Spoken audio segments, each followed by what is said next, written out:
like that. But as a corporation, to make a major strategic error like that is really rare. Okay, so we are back to Dell. We'll go ahead and finish the configuration of the computer that we talked about last time. I don't think we have much to talk about anymore, because when you buy a computer from Dell or HP or Gateway, or any one of those companies, you don't get to configure a lot of different things. Like, how about the power supply? Do you get to choose the power supply? No. Do you get to choose the case, the cooling fans? No, not really. Once you buy it, you can probably use aftermarket stuff to expand it. So that was one thing that we were building. So we'll go ahead and take a look at a typical desktop configuration, and then we'll move on to newegg.com. That's what I talked about last time. Is today we'll go to newegg.com and to basically show you guys how you can select the components. So your next homework assignment will be making your own PC. You guys have to tell me what components you're choosing and why you're choosing those components for a particular application. So we'll go ahead and take a look at, I think last time we took a look at a slightly more expensive one. Why don't we look at this one? And we'll go to, where's the configuration screen? Customize. Now this one is different from the ones that we looked at before. I guess it's not that different. I can already see the processor choices are about the same. So we'll go with a i5-650 with Windows and go for 8 gig of RAM. Now this one is a higher end model because the minimum is 8 gigabytes already. Yep. You can only see part of the screen. Sorry? You can only see part of the screen. Yep. Okay. That's the zoom control. Nope, I guess not. That is strange. Your slide bar at the bottom. It looks like it's out of sync. That's what it looks like. I guess I can always resize it a little bit so it fits on that screen. There you go. So this one has 8 gig of RAM. That's the minimum amount, and then we have the 1333 megahertz or 1.333 gigahertz in terms of memory clock speed. We talked about hard drive last time too. Are there any questions about the topics that we talked about last time? Hard drive, monitors, and stuff like that. Okay, let's get rid of this annoying, but it won't go away. Damn JavaScript. Okay. Can I move it? No. Block this link? No, I don't have ad block installed, so I can't really do it here. That is annoying. I can change the resolution and fix that. Yeah, it just keeps popping up like that. How annoying. Let's see if I can refresh and reposition that part. Hey, looks like it's gone. Very good.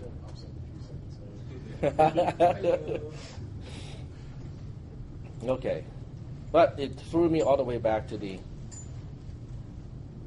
older option or the previous options. Okay, here's the monitor, and we also decided that one of these two choices for $50 is worth the upgrade. So we'll upgrade to a 1 gigabyte video card. 1 terabyte hard drive is probably more than enough. Single optical drive. And I think you had a dual one selected. Did I? Oh, yeah, right. So go for a single one. The dual drive was actually cheaper though. Was it? It was. Look, it says subtract. Subtract. Wow. Oh, that's because the single drive also has a Roxio Creator 10 included, which is not something that I need anyway. So we have no speakers, and I think that should be pretty close to it. no Wi-Fi card. Okay,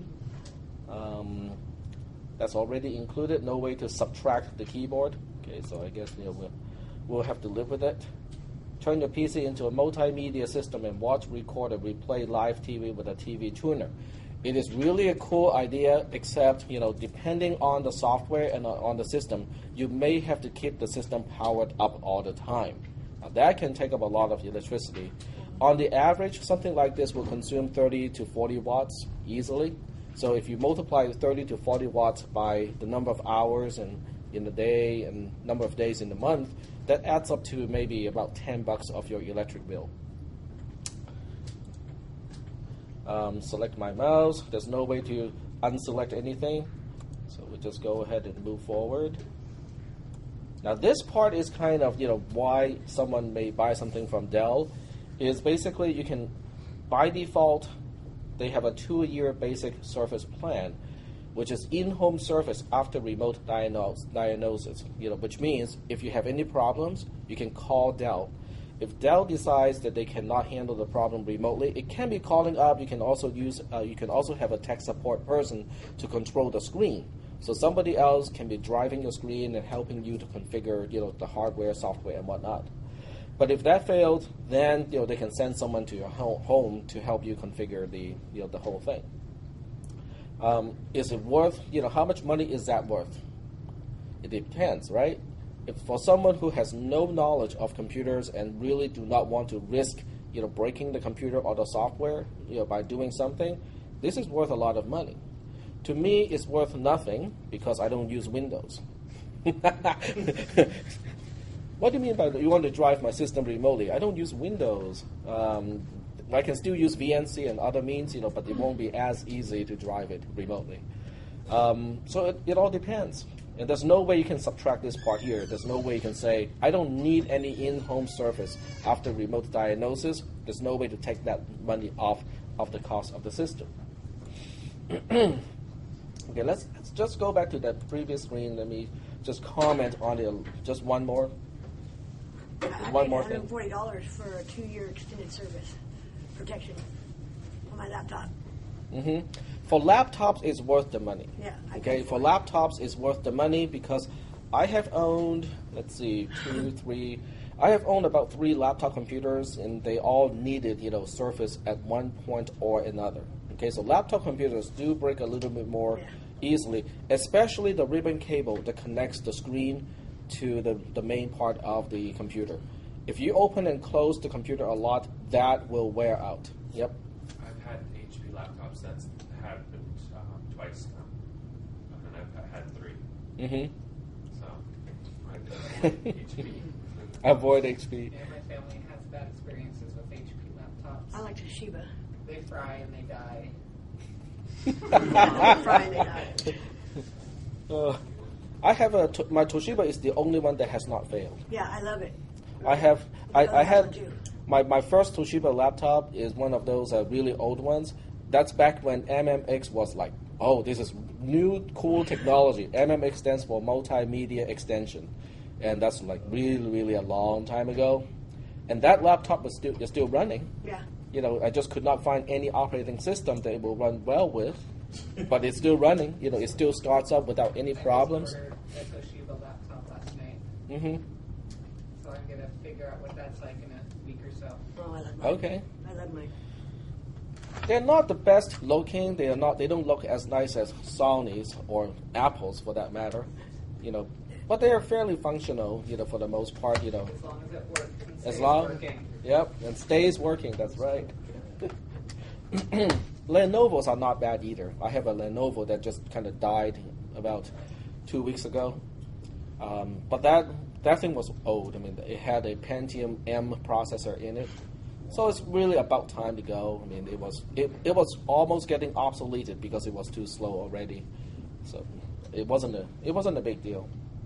But for laptop computers, something like this is worth the money because laptop computers do break a little bit more easily. And then we have Office. Office started 2010 is already included. A lot of times they will include, trial version of Microsoft Office, which is a big bother because now you have to uninstall it first. Otherwise it takes up the space, and every time you start with the system, it asks, "Do you want to buy?" No, I don't want to buy. I was reading an article last night on Ars Technica about how Microsoft put together a video of people saying how bad Open Office was, how they were glad they went back to Microsoft Office. And in general, the commenters agreed. But I hate the ribbon on Office 2007. They have it in the library, and it drives me nuts. I can't find anything, and it's all weird. They changed the interface completely when they changed from 2003 to 2007. Yeah. Between 2007 and 2010, it's about the same.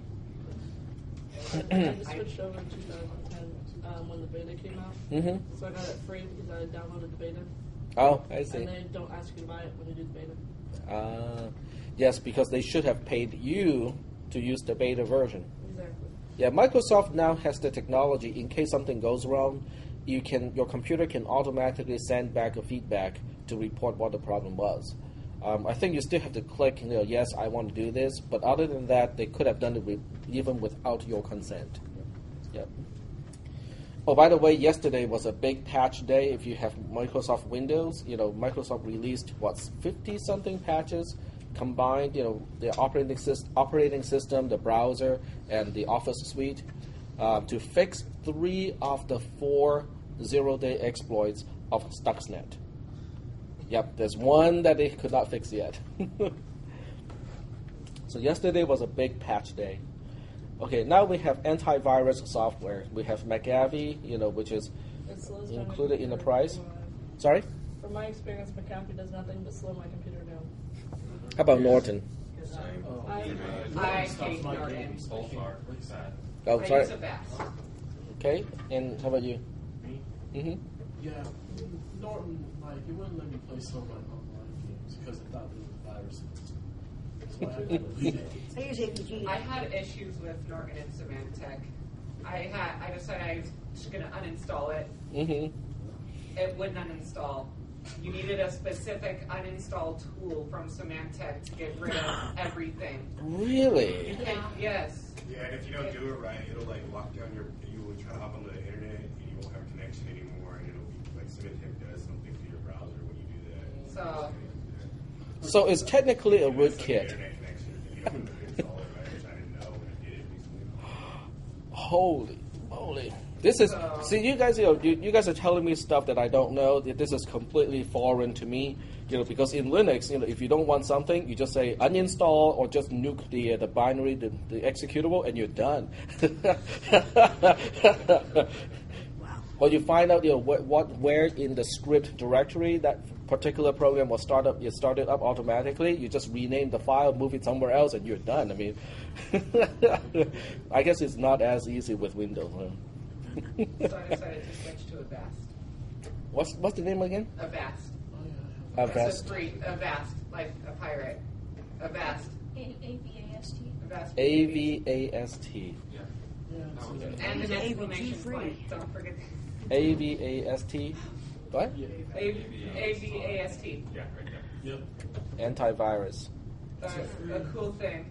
For Talk Like a Pirate Day, you could download a Pirate English as one of the languages. Also, And the program will talk like a pirate. It's amazing. That's interesting. That is interesting. So they have a free version. So it's not open source per se, but they have a free version. It's free. kind of like, it is? Okay. It's free. I don't. But it's not open source. Are you sure you don't want to upgrade? Because I had that, and then it started just upgrade on me all the time. And so I had to Avast tells you to upgrade? Yeah. I've never had that issue. The best virus protection I ever had. But I heard that of the free antivirus,